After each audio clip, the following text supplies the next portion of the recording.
Hello students, today I am going to start a new chapter, chapter 6, Indian Bronze. Introduction. India has a fine heritage of terracotta, stone and metal sculpture. First one being the dancing girl of Indus Valley standing in Tribhanga pose made century ago.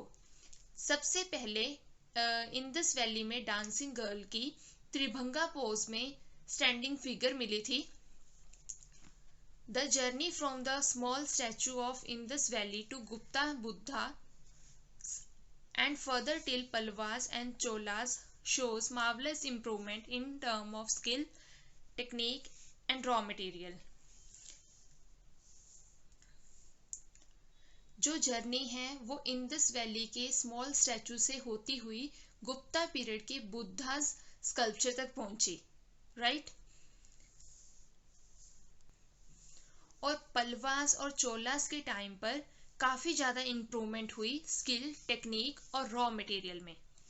Next is bronze statues and small statues mainly of religious iconography have been discovered from many regions of India dating from the 2nd century until the 16th century. Bronze sculptures और religious iconography के small statue पूरे India में 2nd to 16th century तक मिले and they belong to all prevalent religions of ancient India, Buddhism, Hinduism and Jainism. The Chola dynasty was the longest ruling Tamil dynasty in parts of southern India until the 13th century AD. The period of the imperial Cholas was an age of constant improvement and refinement in Dravida art and architecture. South में 13th century AD तक चोला dynasty थी और ये सबसे longest ruling dynasty थी. इनके time पर Dravida art और आर्किटेक्चर में काफी इंप्रूवमेंट हुई. And do you know students, Chola bronze are considered the collectors delight all over world. Next is two types of sculptures. Two types हैं स्कल्पचर्स की. First is round sculpture.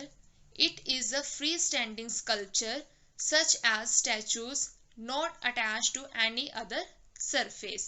ये freestanding sculpture हैं जो किसी भी surface के साथ attach नहीं होते, सिर्फ अपने base के ऊपर ही attach होते हैं.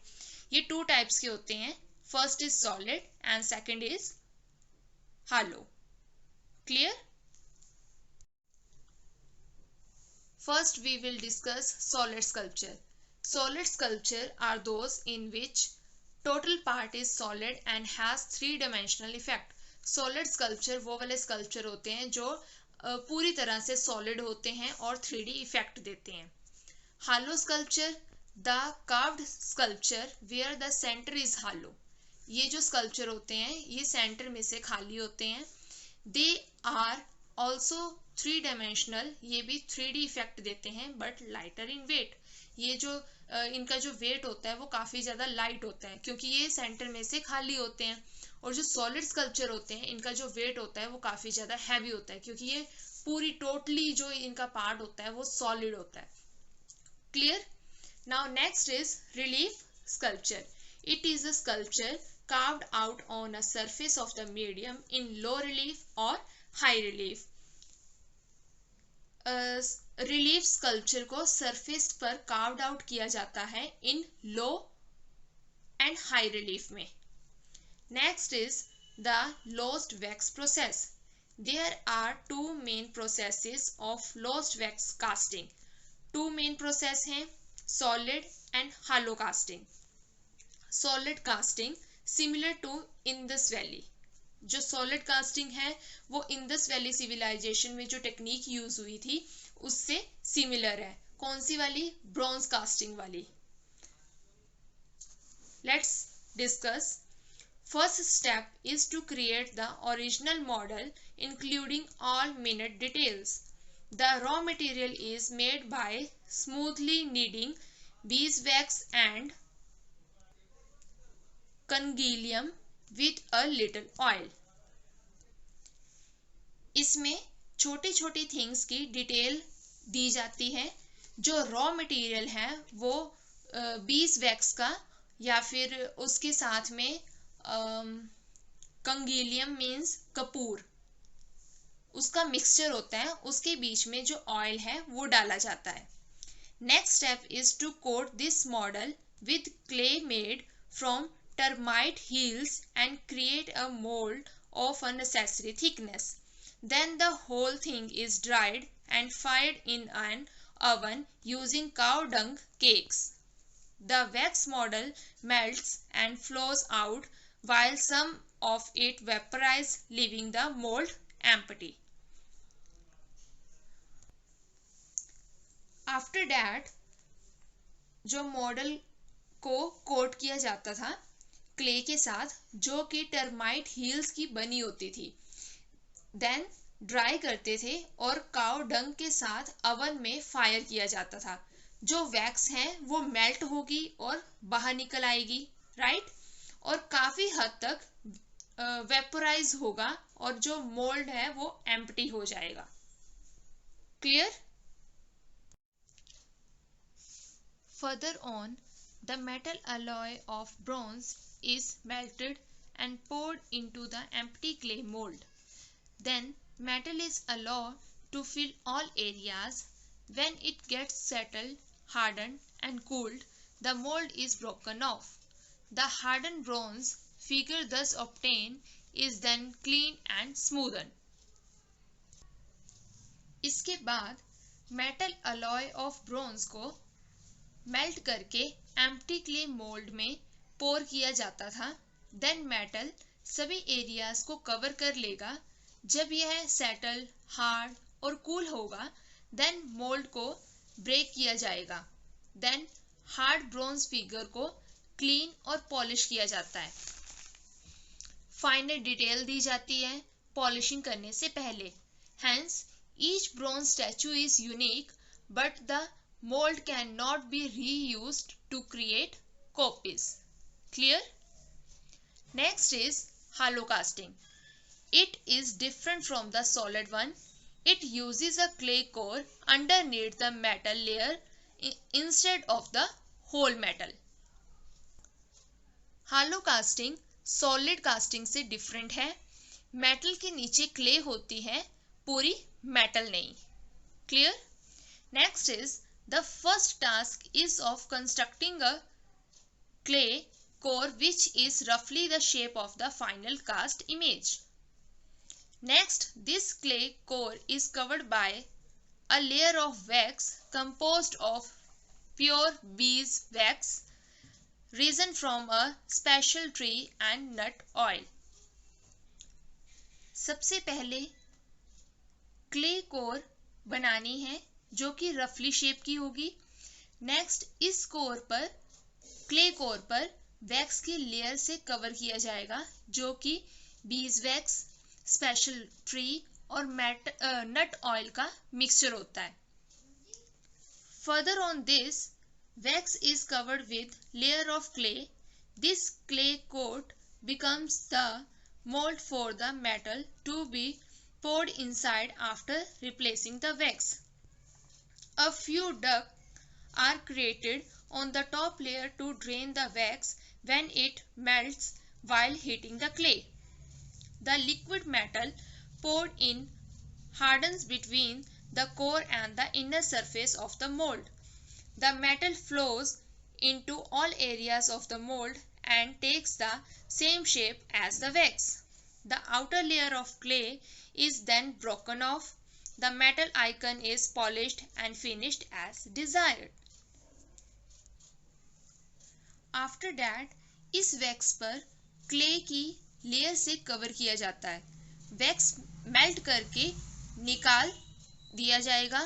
देन लिक्विड मेटल पोर कर दो between the core and the inner surface of the mould. जो मेटल है वो सारे एरियाज को कवर कर लेगा। Then takes the same shape as the wax. Last में वैक्स की आउटर लेयर को ब्रेक कर दिया जाता है। एंड में पॉलिशिंग एंड फिनिशिंग लाइन जो है, फिनिशिंग अच्छी तरह से जो है वो दी जाती है। Clear? Sculpture name is Nataraj, medium bronze, period 12th century AD, dynasty Cholas, location Thanjavur district of Tamil Nadu, collection National Museum, New Delhi. Theme or subject matter: Nataraj means Shiva as a king of dancers. This sculpture is a symbolic representation of the universal circle of life. Firstly, see the sculpture. Now description. First point is Nataraj is standing in Atibhanga with four hands representing the cardinal directions east, west, north and south. See, Nataraja sculpture है जो atibhanga pose में standing figure है जिसके 4 hands अलग अलग direction में हैं, 1, 2, 3 and 4. Next point is surrounding Shiva, a circle of flames, Jwalamala, represents the whole universe of endless circle of birth and death in one frame. Shiva की सराउंडिंग में flames का जो सर्कल है वो बना हुआ है, right, which represents the whole universe of endless circle of birth and death. Clear? Next point, one flame is held in Shiva's left rear palm. The flame of destruction, which signifies final destruction of form, out of which a new world will arise. See, एक flame Shiva के left palm में है, which signifies that and में सब destroy हो जाएगा, then new world जो है वो अराइज होगा. Next point is Shiva is dancing on a figure of small dwarf. Dwarf symbolizes ignorance and ego of an individual. See,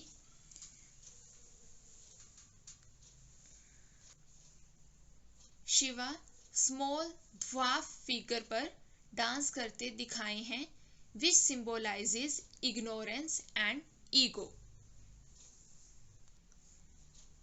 next point, Shiva's right front hand is raised in abhaya mudra, the fear not gesture of blessing, while his right rear hand holds a drum with which he keeps the beat of dance. Shiva का जो right front hand अभय मुद्रा में है, जो कि blessing gesture में है, और जो राइट हैंड ऊपर जो राइट हैंड है उसमें उन्होंने ड्रम पकड़ा है, मीन्स डमरू पकड़ा है, जो डमरू की बीट पर डांस कर रहे हैं. Clear? Next point is snakes that symbolize ego are seen curling around his arms, legs and hair. His hair is braided and decorated. Snakes ego को सिंबलाइज कर रहा है, जो कि आर्म्स, लेग्स और हेयर्स में है. हेयर को अच्छे से बांधा है और डेकोरेट किया गया है. The crescent moon on his head, hair braids spread like wavy rays on both sides of the shoulders complete the iconography. Crescent moon जो है वो हेयर में दिखाया गया है, उसको इस तरह से बांधा है जो कि शोल्डर्स के दोनों साइड पर वेवी रेस की तरह स्प्रेड हो रहा है, जिसमें आइकोनोग्राफी का कंप्लीटली यूज किया गया है. सी, इस तरह के जो वेवी हेयर्स हैं वो दिखाए गए हैं. Next is A small image of Ganga, the river goddess, in the hair symbolizes the harsh fall from heaven to earth through Shiva's hair. One ear has male earring and other female. Ardhanarishvara. Ganga की small image भी उनके hair में दिखाई गई है, which symbolise the harsh fall from heaven to earth through Shiva's hair. उनके one year में mail earring पहनी हुई है उन्होंने, और जो अदर ईयर है उसमें उन्होंने फीमेल इयरिंग पहनी हुई है, जिससे इनको अर्धनारेश्वरा का जो नाम है वो भी मिला है. Next is, this is a marvellous example of balance, unity, rhythm and harmony. ये जो स्कल्पचर बनाया गया है वो बेस्ट एग्जाम्पल है बैलेंस का. इसमें बैलेंस भी है, यूनिटी भी है, रिदम भी आप देख सकते हो, एंड हार्मनी भी है. Clear? So students, our topic is finished. Thank you.